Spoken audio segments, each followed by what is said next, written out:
നിൽക്കുന്ന ഈ സാധനത്തിന് നിങ്ങൾക്ക് ആർക്കെങ്കിലും അറിയാവോ? ഇതിന് ഇവിടെ പറയുന്ന പേര് രുദ്രാക്ഷം എന്നാണെന്ന് കേട്ടോ. നമ്മുടെ കഴുത്തിൽ മാല കെട്ടിയിടുന്ന രുദ്രാക്ഷമൊന്നും അല്ല, ഇത് കഴിക്കുന്ന രുദ്രാക്ഷമാണ്. അതായത് ഇതിൻ്റെ പുറത്ത് രുദ്രാക്ഷത്തിൻ്റെ പോലെ ആ ഒരു ഡിസൈനൊക്കെ വന്നതുകൊണ്ടായിരിക്കാം ഇവരിതിനെ രുദ്രാക്ഷം എന്ന് വിളിക്കുന്നത്. ഏട്ടൻ്റെ കൊച്ചിൽ സ്കൂളിലൊക്കെ പോകുമ്പോൾ ഇത് പറിച്ച് പോക്കറ്റിലേക്ക് ഇട്ടുകൊണ്ട് പോകുമായിരുന്നു കേട്ടോ. ഇതിൻ്റെ ഈ പച്ച നിറമുള്ളതല്ല കേട്ടോ നമുക്ക് കഴിക്കാൻ പറ്റുന്നത്.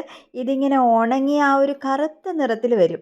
ആ ഒരു കറുത്ത നിറത്തിൽ വരുമ്പോൾ ഇത് നമ്മൾ കഴിക്കുമ്പോൾ ഒരു ചെറിയ പുളിമിഠായിയുടെ എഫക്റ്റൊക്കെ ഇതിന് കിട്ടുന്നുണ്ട് കേട്ടോ. ഞാൻ ഇവിടെ വന്നതിന് ശേഷമാണ് ഇതിനെ കണ്ടതും ഇതിനെ കഴിക്കുന്നതും കേട്ടോ. ആദ്യം എനിക്ക് ഭയങ്കര മടിയായിരുന്നു കഴിക്കാനായിട്ട്, പക്ഷെ കഴിച്ചു തുടങ്ങിയപ്പോൾ എനിക്കത് ഇഷ്ടപ്പെട്ടു കേട്ടോ. ഒരു ചെറിയൊരു പുളിമിഠായിയുടെ എഫക്റ്റൊക്കെ നമുക്കിതിന് കിട്ടുന്നുണ്ട്. ഞാൻ പിന്നെ തീരെ മടിച്ചില്ല, കുറച്ച് പറിച്ച് കയ്യിലങ്ങ് വെച്ചിട്ടോ. കുറച്ച് പച്ചയും കുറച്ച് പഴുത്തതും ഒക്കെ ആയിട്ട് എടുത്ത് വെച്ചിട്ടുണ്ട്. വീട്ടിൽ പോയിട്ട് ഉണ്ണിക്കുട്ടന് കൊടുക്കാൻ വേണ്ടിയാണ്. ഇത് നമ്മുടെ ആശ്രാമത്താട്ടോ. ആശ്രാമം ഗ്രൗണ്ടിൻ്റെ സൈഡിലൊക്കെ ഈ മരം നിൽപ്പുണ്ട് കേട്ടോ. എടാ നിക്കടാ ഒന്ന്.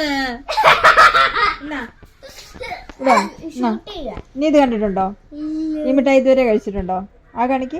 എന്നിട്ട് ചവയ്ക്കണേ. ചവയ്ക്കാൻ പറഞ്ഞാൽ ചവയ്ക്കണം. അപ്പം അതിൽ നിന്ന് പുളിമിഠായിയാ, എന്നൊരു പുളിയും മധുരം വരും. ചവയ്ക്കുമ്പോൾ ഒരു ചെറിയ മധുരം വരുന്നുണ്ടോ? ഒരു പുളിയും. വീണ്ടും ചവയ്ക്കേ. നിന്റെ പല്ലെന്തിനാ പിന്നെ? ഇനി ഏതൊക്കെ പല്ലുകളൊക്കെ അതെല്ലാം പോണം. ചവയ്ക്ക്. ഇപ്പൊ നല്ല മധുരം വരുന്നില്ലേ? നല്ല പുളിയും വരുന്നില്ലേ?